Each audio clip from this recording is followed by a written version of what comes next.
অবৈধ অনুপ্রবেশ ঠেকানোর নামে বাংলাদেশে ভারতীয় নাগরিকদের পুশ ইন করা বিজেপির একটি রাজনৈতিক অপকৌশল, এমনটাই মনে করেন আন্তর্জাতিক সম্পর্ক বিশ্লেষকরা। তাদের মতে রাতের আঁধারে নিরীহ মুসলিমদের বাংলাদেশ সীমান্তে ঠেলে দিয়ে আন্তর্জাতিক আইন ভঙ্গ করছে ভারত। পুশ ইন ঠেকাতে সীমান্তে কঠোর অবস্থানের পাশাপাশি কূটনৈতিক তৎপরতা জোরদার করার পরামর্শ বিশ্লেষকদের। এ বিষয়ে কথা বলতে এই মুহূর্তে চট্টগ্রাম থেকে আমাদের সঙ্গে যোগ দিয়েছেন নিরাপত্তা বিশ্লেষক অবসরপ্রাপ্ত মেজর এমদাদুল ইসলাম। জনাব এমদাদুল ইসলাম, আপনাকে স্বাগত জানাচ্ছি ইন্ডিপেন্ডেন্ট টেলিভিশনে। আপনার কাছে প্রথমে একটু জানতে চাই, যেটি বাংলাদেশ এবং ভারতের সীমান্তে একটি নিয়মিত সমস্যা পুশিন, এই পুশিন করার আগে বাংলাদেশের সাথে আলোচনা করা উচিত কিনা আপনি কি মনে করেন?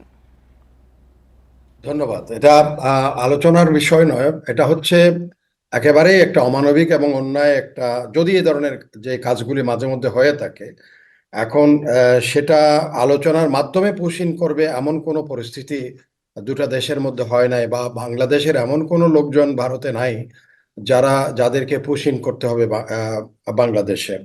তবে কথা হচ্ছে, এই যে নতুন মুখ্যমন্ত্রী যে শুভেন্দু অধিকারী যেসব বক্তৃতা বিবৃতি দিচ্ছেন, এবং সেখানে কেন্দ্রীয় সরকার এসআইআর যে আপনি যেটা চালু করেছে জনগণনার জন্য, তার মাধ্যমে প্রায় 90 লক্ষের মতো মানুষকে তারা ভোটার লিস্টের বাইরে করে রেখেছে, এবং সেটা তারা বলেছে এরা এখানে নাগরিক নয় বলে। অথচ আজকেই আমি দেখলাম যে তৃণমূলের যে লোকসভার সদস্য কল্যাণ বন্দ্যোপাধ্যায় বলছেন যে 27 লক্ষ মানুষ তারা প্রটেস্ট আছে, অর্থাৎ ইন্ডিয়ান সুপ্রিম কোর্টে তারা আবেদন করেছে তাদের নাগরিকত্ব, তাদের ভোটার লিস্টে নাম ফেরত পাওয়ার জন্য, কারণ তারা তাদের ইন্ডিয়ান পাসপোর্টও সাবমিট করেছে। সেখানে কোনো কিছু অভ্যন্তরীণ সমস্যা, কিন্তু না। বাংলাদেশেও তো রাতের আধারে পুশিন করা হচ্ছে, এবং এই সংকটটা কি পশ্চিমবঙ্গে বিজেপি ক্ষমতায় আসার পরে আরো বেশি করে বাংলাদেশের জন্য চাপ সৃষ্টি করবে কিনা?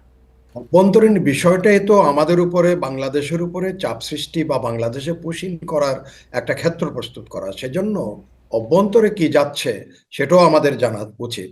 তো সেখানে যেমন এই শুভেন্দু অধিকারী স্লোগান দিচ্ছেন যে এখানে এমন এমন উত্তেজনামূলক সাম্প্রদায়িক বক্তব্য রাখছেন যেগুলোর মাধ্যমে একটা ক্ষেত্র প্রস্তুত করা হচ্ছে বলে পুশিনের আমাদের কাছে অনুমিত হয়। সেজন্য বাংলাদেশ সরকারকে এই পুশিন না, শুধু যেসব বক্তৃতা সাম্প্রদায়িক উস্কানিমূলক বক্তৃতা বিবৃতি দিচ্ছেন।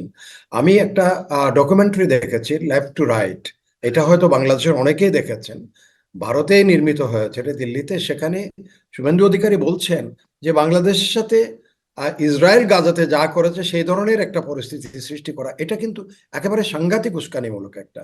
তারপরে হওয়ার পরপরেই, উনি নির্বাচিত হওয়ার পরপরেই উনি আদেশ দিয়েছেন হিন্দুদের বাড়িতে পতাকা উত্তোলন করার জন্য, যেন মুসলমানদেরকে আলাদা করে চেনা যায়। তো এগুলো হচ্ছে একটা প্রেক্ষাপট তৈরি করা, যে পুশিন করার জন্য তিনি আরো একটি বাংলাদেশ বিষয় সরকার। বলেছেন যে ৪৫ দিনের মধ্যে কাঁটাতার বসাতে, বাংলাদেশ ভারত সীমান্তে কাঁটাতারের বেড়া বসাতে বিএসএফ কে তিনি নির্দেশনা দিয়েছেন, এরকম একটি কথাও কিন্তু তিনি বলেছেন। সেক্ষেত্রে বাংলাদেশের কি এখানে আপত্তি জানানোর সুযোগ আছে কিনা, বা সীমান্তের যেই আয়তন সেই জায়গা ঠিক থাকবে কিনা?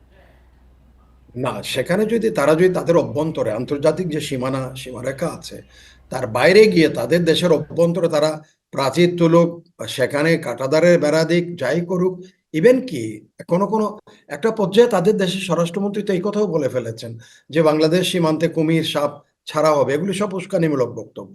তো সেখান থেকে এগুলো আমাদের যে কূটনৈতিক পর্যায়ে এগুলির প্রতিবাদ করা উচিত, এবং সেটা বাংলাদেশকে যথাযথ আন্তর্জাতিক পর্যায়ে প্রয়োজনে এগুলিকে তুলে ধরা উচিত, যে উস্কানি দেওয়া হচ্ছে। যেমন আমাদের তিক্ত অভিজ্ঞতা আছে, আমাদের দক্ষিণ সীমান্তে মিয়ানমার একই ধরনের ঘটনা ঘটিয়ে আজকে 12-14 লক্ষ মানুষ বাংলাদেশে বসবাস করছে, তাদের ফেরত নেওয়ার কোনো নাম নেই। তো একই ধরনের ঘটনা যেন অন্য কোনো প্রান্ত থেকে, অন্য কোনো দেশ থেকে না হয়, সেজন্য বাংলাদেশকে তাদের অভ্যন্তরে তার কাঁটাতারের বেড়া দিক, এটা কিচ্ছু আসে যায় না, তার দেশের ভিতরে যা কিছু করুক, কিন্তু আমাদের সীমারেখায় এসে বাংলাদেশ সীমান্তে কোনো ধরনের উস্কানিমূলক ব্যবস্থা যেন ভারত গ্রহণ করতে, বা পশ্চিমবঙ্গ সরকার যেন গ্রহণ জি করতে না পারে, সেটার জন্য সজাগ দৃষ্টি রাখতে হবে। জি, জনাব এমদাদুল ইসলাম, আপনাকে অনেক ধন্যবাদ আপনার মূল্যবান বিশ্লেষণের জন্য।